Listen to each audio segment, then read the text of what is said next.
Okay, hi online girls. I've got you on my phone and I'm just going to make this recording for you.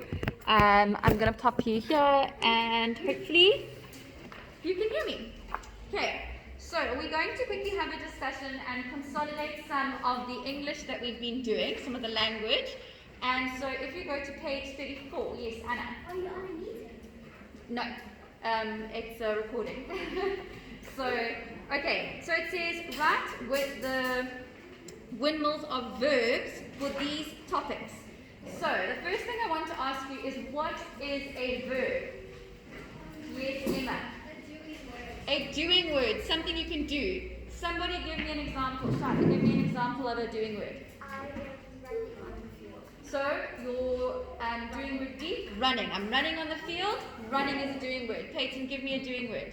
Riding on a horse. Riding. So riding on a horse. Riding would be your verb. What I would like you to do is, if you've forgotten what a verb is, just write it above verbs, underline verbs there. Write there, doing word, and write an example for you. Like just do it in pen or pencil. You can write example: running, jumping, riding. Okay, so if you need, if you're scared you're going to forget when you're doing this work, then just pop it on above where it says verbs here. Okay, so well done. It says there you need to do some verbs for flu. This might be quite tricky, but you have to think of something that you do when you've got the flu. Okay, I'm going to leave you to do it on your own. And in the holidays, something you can do. That's probably going to be much easier to write about. Okay, I want you to try and fill every single one of these spirals. So you must get really creative with what words you use, what verbs you do. You're not writing a sentence, you're just putting in the verb. Yes, Michelle. As you can see it has flu over here and it kind of looks like a coronavirus. It does look a bit like the coronavirus. Yeah, you can write all the coronavirus symptoms that you do. So you can't really write fever because you can't do fever. No, you can't really. Can you do You feel. smell? Pardon? Can you do lots of smell? Can't smell. Yeah. So, but you sniff and things like that. That might be a.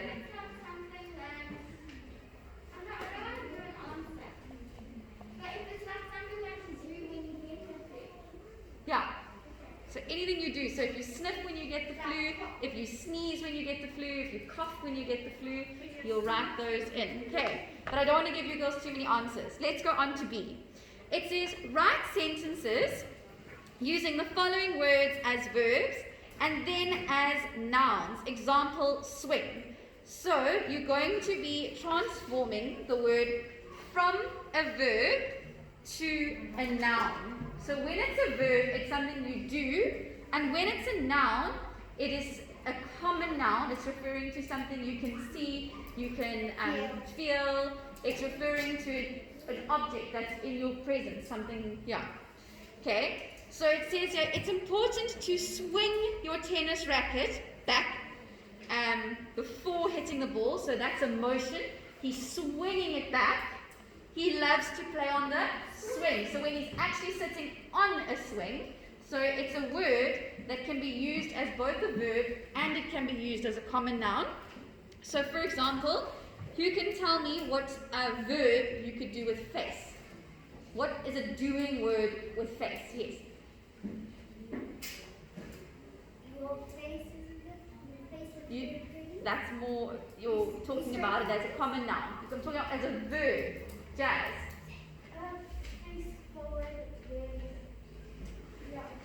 So like face forward or face your fears, you have to do it. You've got to face the front. Okay, so that's doing it. But now let's turn it into write a sentence also with it as a noun. So how would it be a noun? Anna, you were saying about your face? Well, I'm going to don't touch your face because of COVID. Yeah, don't touch your face because of COVID. Perfect. Okay. So you're going to do that for each one. You're going to write, use the word as a verb, and you're going to write a sentence, and then you're going to use the word as a common noun, and you're going to write a sentence. Please, there's nothing for you to write here now while I'm talking. Yes. Can we also You can ask for help, but I really would like you to try and do this on your own. Okay? And the other word is match, and the other word is guide. Okay? So, punctuate this passage, which means you have to give it punctuation. There are 18 changes to be made. What is punctuation, girls? Give me some examples. Emma. Full stop, capital letters. Perfect. Shiloh. Commas, exclamation marks. Something you girls did a lot of, and you can go back, is the apostrophe, and you did the comma. Didn't you do some comma previously? So I have a feeling there's going to be some commas in here, and I have a feeling that there will be some apostrophes, because those are two things that you have been dealing with and you have been doing. If you want to go back in your book, you are welcome to go back. Okay. Lulu, I'm not sure what you're writing on, my sweets. Can you put it away for me? Okay. Then, so you're going to add in your full stops, your commas, your apostrophes. I'm going to read this little paragraph for you quickly. Okay? It says, Joe Smith's mother, Julia, has asked him to purchase a liter of milk, a packet of flour, and 6 eggs. She's going to make Karen, Joe's daughter, a birthday cake. It will be Karen's 6th birthday on Tuesday, but they're going to have the party on Saturday. Julia has bought her granddaughter a yellow long-sleeve dress as a birthday present. There are definitely commas and there are definitely apostrophes missing. Okay? And full stops. So I think it's going to be quite easy actually to find them. If you need to, please look back as to how to do your apostrophes, where you pop it in with a word that you remove, remember? So if you have do not, and you take out the, you say, what do you take out for do not to make it shorter? The O, and so where, no, not the O, yeah, the second O, yeah. So where you remove that, you're going to put the apostrophe. Okay, D, change the tense. I think I actually just said page 34 for today.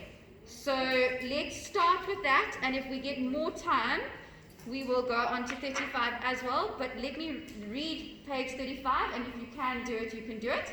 It says, change the tense of the following sentence. Follow the instructions in brackets. The donkey lifts its head slowly off the ground, flicks its tail lazily, opens its mouth wide, and brays loudly. Present to past tense. So it wants you to change the sentence from present tense to past tense. So what would I need to do? Come, you girls have been very quiet, some of you. What would I need to do if I'm going to change it to past tense? I want to see someone whose hand hasn't been up. Kayla, I don't think you've answered. Yes. The donkey lifted its head slowly off the ground, flicked its tail lazily, opened its mouth wide, and brayed loudly. Well done. So you've changed a lot of the words that had an S at the end, like lifts, or you changed opens, the ones with the S there, and brays. You've changed them and you put an ED at the end. So you said the donkey lifted its head off the ground, slowly off the ground. You said that he flicked his tail, and you said he opened his mouth. So you changed a lot of those very active present tense words, and you added the ED to make it past tense. Great job. Okay, so then the other one is present continuous to present tense. You can see at the donkey sentence what present tense looks like. It's referring to something that's happened right now. And then the other one is from past tense to present tense, and from present tense to present continuous. What is the difference between present and present continuous? Tristy. Present means it's happening, but present continuous tense means it's still going, it's gonna carry on happening. Okay, so present means it's happening. Present continuous means it can still keep happening. Okay. Like I am reading. Good. Okay. So and I can still keep on happening. E. The poem and underline. Sorry, read the poem and underline all the verbs. Okay, we know what verbs are now. So I'm going to leave you with that activity on your own. Please use a ruler when you underline. And then it says replace the missing verbs and nouns with words of your choice and see how you can make a new poem. So you can choose any verbs and any nouns. So don't something across the something like that. So don't slide across the table like that. You silly little banana. What's that? Dog. Good. Okay. So you decide what words you put in. They can only be verbs and they can only be nouns, and you can change it to what you would like. Okay. So you may start with page 34, girls. And yeah.